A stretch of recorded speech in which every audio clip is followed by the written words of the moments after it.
सुशांत सिंह राजपूत की मौत ने हम सबको झंझोड़ के रख दिया है, मगर कुछ लोग जो इस चीज में माहिर हैं कि कैसे पैरेलल नैरेटिव चलाना है, वो इस तरह से चला रहे हैं कि हाँ, जिनका दिमाग कमजोर होता है वो ये डिप्रेशन में आते हैं और सुसाइड वगैरह कमिट करते हैं। जो बंदे ने स्टैनफोर्ड की स्कॉलरशिप, वो रैंक होल्डर है in his entrance for engineering, उसका दिमाग कमजोर कैसे हो सकता है? अगर आप देखें उनके कुछ लास्ट पोस्ट, वो क्लियरली कह रहे हैं कि लोगों को बैक कर रहे हैं कि प्लीज मेरी फिल्में देखो, मेरा कोई गॉड फादर नहीं है, मुझे निकाल दिया जाएगा इस इंडस्ट्री से। अपने इंटरव्यू में वो जाहिर कर रहे हैं कि मुझे क्यों नहीं ये इंडस्ट्री अपनाती है, I feel like a left over. तो क्या इसमें इस हादसे की कोई बुनियाद नहीं है?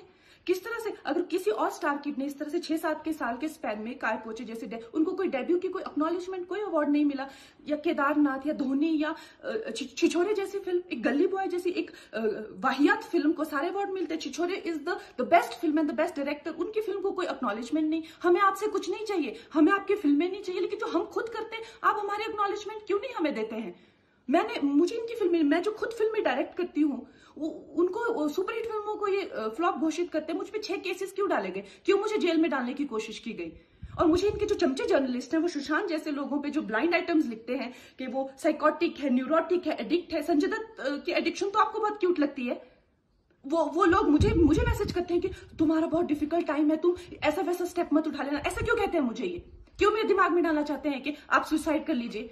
तो ये सुसाइड थी कि ये प्लान मर्डर था? लेकिन सुशांत की गलती यही है कि वो उनकी बात मान गया। उन्होंने कहा तुम वर्थलेस हो, वो मान गया। उसने he didn't remember what his mother told him. उन्होंने कहा कि तुम्हारा कुछ नहीं होगा, वो मान गया। वो चाहते ही ये है कि वो इतिहास लिखे और ये लिखे कि सुशांत कमजोर दिमाग का था। वो ये नहीं बताएंगे कि क्या सच्चाई क्या है। तो हमें ये डिसाइड करना है कि who will write the history, we will decide that. कुछ दिन पहले अखबार में मैंने पढ़ा था कि एक आईआईटी के स्टूडेंट्स ने फांसी लगा के आत्महत्या कर ली। स्ट्रेस में था पढ़ाई के लिए।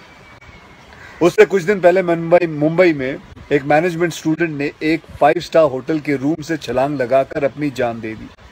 एग्जाम में फेल हो गया था। मैं कहीं यह भी पढ़ रहा था कि करीब 8 लाख लोग हर साल वर्ल्ड में अपनी जान खुद ले लेते हैं और उसमें तकरीबन 1.5 लाख लोग सिर्फ हिंदुस्तान से होते हैं।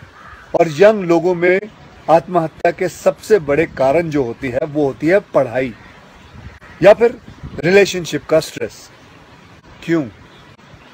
तुम्हारी जान एक एग्जाम के मार्कशीट से सस्ती हो गई है? नहीं। ऐसा क्या पढ़ाई कर रहे हो? इससे तो देश के लिए सरहद पे जाके जान लगा दो दांव पे। चाहे कोई भी बड़े से बड़ा स्ट्रेस हो लाइफ में, एक बार इमेजिन करो अपने माँ बाप की हालत अगर उन्हें पता चले कि तुमने अपनी जान ले ली है, खुदकुशी कर ली है। शायद आप सोच भी नहीं सकते कि उनको कैसा फील होता होगा। मान लिया कि आपका स्ट्रेस बहुत बड़ा है, पर इतने हल्के में मत लो अपनी लाइफ को यार। आपको पैदा करने वालों को जिंदगी का सबसे बड़ा दुख देके मत जाओ।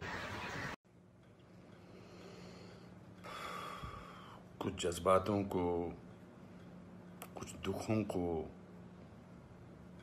कुछ हादसों को शब्दों में बयां करना बड़ा मुश्किल होता है। सुशांत सिंह राजपूत के जाने का मुझे जो दुख है उनका, तो मैं इस खबर ने मेरी आत्मा को ठंडा कर दिया, आत्मा को निचोड़ दिया है। दिल तक तो बात पहुंचती है, लेकिन आत्मा तक जो है वो दहल गई है। ये वीडियो बनाते वक्त भी सोच रहा हूँ क्या बोलूँ मैं, पर बोलने से कभी कभी, शेयर करने से कभी कभी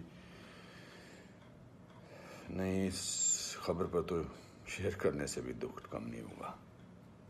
मैंने MS Dhoni the untold story में सुशांत के फादर का रोल किया था, और क्योंकि कहानी बाप बेटे की थी और इसलिए रिश्ता भी ऑफ द स्क्रीन बाप बेटे जैसा ही हो गया था। कुछ लोग चले जाते हैं तो उसका सदमा बाद में लगता है, लेकिन वो चले क्यों गए इसका सदमा पहले लगता है।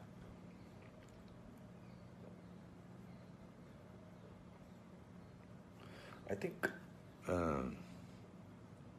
लोगों का एक दूसरे से बात करना बहुत ज़रूरी है। लोगों का एक दूसरे का दुख पहचानना बहुत ज़रूरी है। लोगों के एक दूसरे की तकलीफ़ को जांचना या तकलीफ़ को महसूस करना बहुत ज़रूरी है आज की दुनिया में।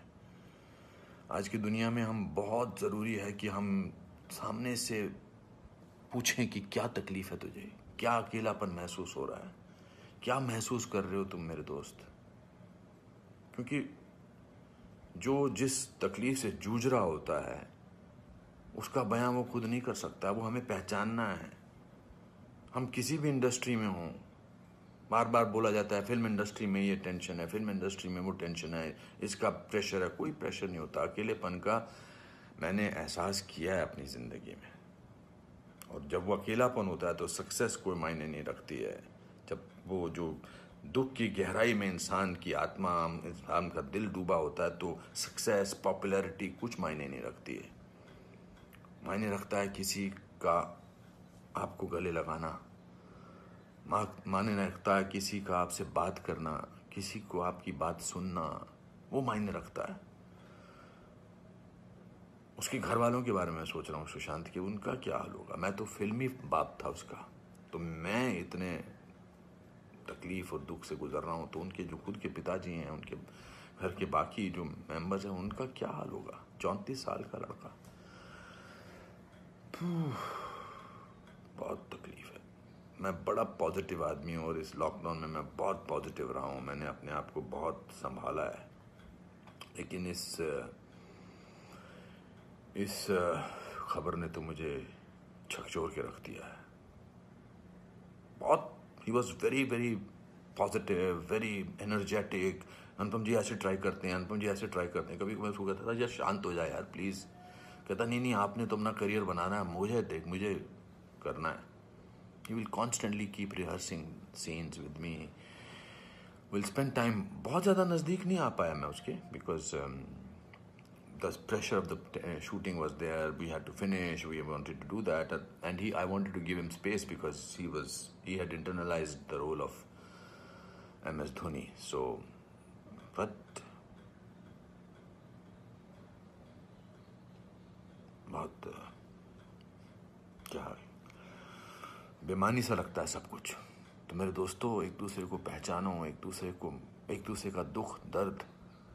ऐसे ही पैंडेमिक ने, ऐसे ही हमारे हालात अजीब से कर रखे हैं। इस पूरे लॉकडाउन ने हमको अकेला कर रखा है।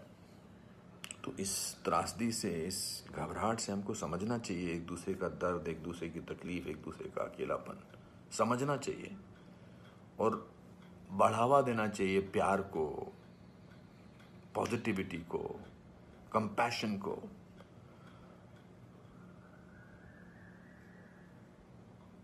मैं बस बोलता जा रहा हूँ, मेरे में कोई ऐसा थॉट नहीं है, बट जस्ट एज दे से। सिकंदर ने बड़ा अच्छा वीडियो बनाया, मैं रोया नहीं था तब तक। उसका वीडियो जो इंस्टाग्राम पे, उसको देख के मैं रोया। उसने कहा कि ह्यूमन बनना बहुत ज़रूरी है, ह्यूमन बनना बहुत ज़रूरी है दोस्तों।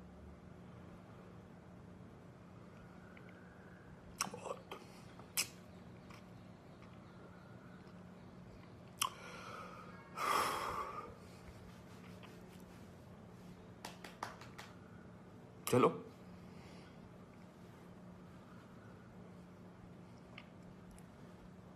एक दूसरे को प्यार करो दोस्तों, एक दूसरे को समझो, प्यार का हाथ आगे बढ़ाओ दोस्तों, बहुत जरूरी है। वरना हम अकेले हैं, अकेले रह जाएंगे।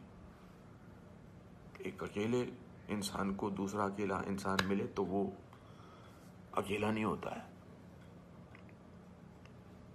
प्यार बांटो।